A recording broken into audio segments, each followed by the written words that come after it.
Merci d'avoir fait le choix de cette vidéo. Sois le bienvenu, c'est un plaisir de te retrouver aujourd'hui. Et aujourd'hui, dans cette vidéo, on va voir qui est Zig Ziglar.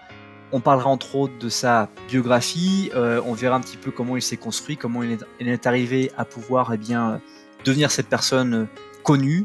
On verra enfin aussi sa bibliographie, quelque chose important dans la vie de Zig Ziglar, et puis on parlera aussi de l'impact qu'a Zig Ziglar encore aujourd'hui, malgré et depuis sa mort en 2012. Mais juste avant qu'on attaque, je t'invite, si ce n'est pas encore le cas, à t'abonner à la chaîne YouTube en activant les notifications pour ne pas rater les prochaines vidéos et redécouvrir les vidéos les plus populaires. Aussi, je t'invite à apprécier cette vidéo pour m'encourager à reproduire ce type de contenu sur la chaîne YouTube. Zig Ziglar est né sous le nom d'Hilary Hinton le 6 novembre 1926 et c'était un auteur, vendeur et conférencier en motivation aux États-Unis. Et donc c'est l'une des raisons aussi pourquoi aujourd'hui Zig Ziglar est très peu présent dans le milieu francophone, c'est qu'il s'est peu expansé au-delà des États-Unis d'Amérique, puisqu'il s'est nourri principalement des États-Unis d'Amérique, qui n'a pas cherché à développer davantage tout cela. Alors est-ce que c'est parce que il n'était pas forcément très ouvert aux langues étrangères? Je n'en sais rien, j'ai pas trouvé cette réponse dans les recherches que j'ai pu faire avant de tourner cette vidéo, mais tout ça pour dire que il s'est, on va dire, beaucoup arrêté aux États-Unis, et je pense qu'il a déjà pas mal à faire. Donc Zig Ziglar, il est né dans une ville du Yasso au Mississippi, et il était le 10e de 12 enfants. En 1931, lorsque Ziglar avait 5 ans, son père a occupé un poste de direction d'une ferme, et sa famille a déménagé à Zao au Mississippi, où il a passé la majeure partie de sa petite enfance. Mais l'année suivante, son père est décédé d'un accident vasculaire cérébral, et sa jeune sœur est décédée 2 jours plus tard. Donc c'est quelque chose qui a vraiment en 1931 et 32-33 marqué sa vie à tout jamais. Voilà, à l'âge à peine de 6-7 ans, il a pu voir 2 personnes mourir très proches de sa vie, et ça lui a marqué profondément. Entre 1943 et 1945, il a participé au programme de formation de la Navy à Navy College et à l'université de Caroline du Sud en Columbia, et il a pu apprendre des choses dans la formation, notamment en termes de vente et comme vendeur. Avec Richard Dick Gardner et Harold Cross, il a été membre fondateur de la création des vendeurs américains en 1963. L'objectif de cette entreprise était de rehausser l'image des vendeurs en Amérique en organisant des séminaires. Donc il s'est dirigé en fait, il a observé, alors il faut aussi dire que Zig Ziglar était très actif dans le milieu, dans le milieu religieux, et qu'il observait, mais ça c'est quelque chose d'indépendant, qu'il y avait de moins en moins de crédibilité auprès des vendeurs. C'est-à-dire qu'on a l'impression que c'était un peu, on était dans une phase des États-Unis où il y avait tellement d'argent qui avait été fait que, on s'est retrouvé à un moment donné avec beaucoup en fait de vendeurs, et les gens voyaient que c'était des vendeurs qui ne connaissaient pas les produits ou les services qu'ils vendaient, et donc il y avait une décrédibilité auprès de tout ça. Et donc ils ont commencé avec des villes du sud et du Midwest, donc Memphis, Atlanta, Kansas City, Saint-Louis, Chicago, Denver, avec des conférenciers comme Ziglar et d'autres personnes, et ils ont réservé un auditorium, réuni une liste de conférenciers et contacté des entreprises locales pour vendre des billets. Le public comprenait des agents d'assurance, des vendeurs de voitures, des conseillers financiers, des entrepreneurs, des propriétaires de petites entreprises et des personnes curieuses. Et donc, il a commencé à parler abondamment en public et à fonder par la suite des écoles de vente pour apprendre aux personnes à mieux vendre. En 1968, il est devenu vice-président et directeur de la formation pour la société Automotive Performances et a déménagé à Dallas, au Texas.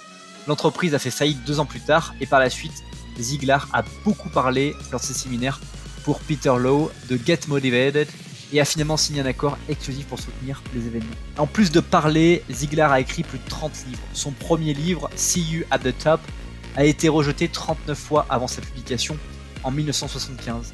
Et il est toujours en cours d'impression à l'heure actuelle, puisqu'il n'a pas encore été publié. En 2007, une chute dans un escalier lui a causé des problèmes de mémoire à court terme. Néanmoins, Ziglar a continué à participer à des séminaires de motivation jusqu'à sa retraite en 2010. Donc Zig Ziglar, c'est encore quelqu'un qui est vraiment une personne qui était très orientée sur la vente, sur la capacité de pouvoir modifier ses croyances et de pouvoir construire une vie absolument extraordinaire à partir de là où on est parti, de la famille dans laquelle on est né. Et c'est ça qui est absolument intéressant chez Zig Ziglar, c'est ce côté de progression, de développement personnel et d'amélioration continue. D'ailleurs, l'une des devises de Zig Ziglar, c'est vous pouvez obtenir tout ce que vous voulez dans la vie si vous aidez simplement les autres à obtenir ce qu'ils veulent. Donc ça en résume vraiment beaucoup de choses. Et la deuxième citation importante, c'est vous êtes ce que vous êtes à cause de ce qui vous vient à l'esprit. Donc ce qui vous vient à l'esprit, ce que vous avez envie de faire, vos idées qui sont de l'instant, votre ambition de l'instant, eh bien vont vous faire devenir ce que vous êtes. Dans sa vie personnelle, Ziglar a rencontré sa femme en 1944 à Jackson, Mississippi. Il avait 17 ans et elle en avait 16. Ils se sont mariés à la fin 1946, donc quand il avait 19 ans et elle 18 ans. Ensemble, ils ont eu 4 enfants, Suzanne, Tom, Cindy et Julie. Ziglar, un baptiste, a intégré le christianisme dans son travail de motivation. Il était également un républicain qui a approuvé l'ancien gouverneur de l'Arkansas, Mike Hullin, pour la nomination présidentielle de son parti en 2008. Sur Zig Ziglar, on ne sait pas forcément beaucoup d'autres choses, mais j'aimerais partager un peu la bibliographie de Zig Ziglar parce que c'est quelque chose de vraiment extrêmement intéressant. Donc à ce jour, malheureusement pour les francophones, il n'existe que 2 livres qui sont disponibles de Zig Ziglar en français, le reste étant en anglais non traduit. Donc le premier livre en français qui existe et qui a été écrit en 1975, qui est le plus connu et qui en général fait qu'on connaît Zig Ziglar, c'est Rendez-vous au sommet. Un livre dans lequel je te ferai une chronique dessus, mais il présente en fait toute la capacité que nous avons à pouvoir nous rendre au sommet de nos rêves, au sommet de nos objectifs, au sommet de ce que nous souhaitons dans notre vie. Et puis le deuxième livre, c'est Né pour gagner, trouver votre code de réussite. C'est-à-dire qu'on a tous une capacité de gagner, on a tous au fond de nous un matériel qui fait que nous sommes uniques, et donc nous sommes nés uniques et nous pouvons impacter de manière unique. Après, il y a d'autres livres, il y a énormément de livres qu'il a écrits entre 1974 et 2012, l'année où il a paru Né pour gagner avec son fils, Trouver votre code de réussite. Je vais pas te parler de tous ces livres-là parce que ce sera un peu long, mais d'une manière générale, ce que j'aime chez Zig Ziglar, c'est qu'il a une approche un peu différente de celle de Tony Robbins, de celle de Jim Rohn, de celle de Les Brown. Il va avoir cette capacité à pouvoir vraiment être orienté sur la vente et ce côté de présentation. D'ailleurs, je t'invite à regarder sur YouTube la vidéo en anglais où il présente un séminaire. Il a une énergie débordante, incroyable, et je pense qu'il aura très bien rendu de toute sa vie durant. Il a pensé à sa sœur et son père qui étaient morts en très peu de temps, l'un après l'autre, et toute sa vie, il a utilisé leur énergie qu'ils n'ont pas pu avoir pour pouvoir vivre ses rêves en hommage à ces 2 personnes qui étaient vraiment importants pour lui. C'est presque la fin de cette vidéo. Juste avant qu'on se quitte, je t'invite à partager cette vidéo à une personne pour laquelle ce sera utile qu'elle découvre cette vidéo. Aussi, je t'invite à me dire dans les commentaires ce que tu as appris de cette vidéo, qu'est-ce qui t'a impacté, qu'est-ce qui t'a inspiré. Ça m'intéresse vraiment de le savoir. Et enfin, je t'invite à lire la description de cette vidéo pour aller beaucoup plus loin avec les formations en ligne disponibles en un seul clic ou les livres de Zig Ziglar que je te mettrai avec le lien Amazon. Passe une très bonne suite de journée et merci encore d'avoir choisi cette vidéo.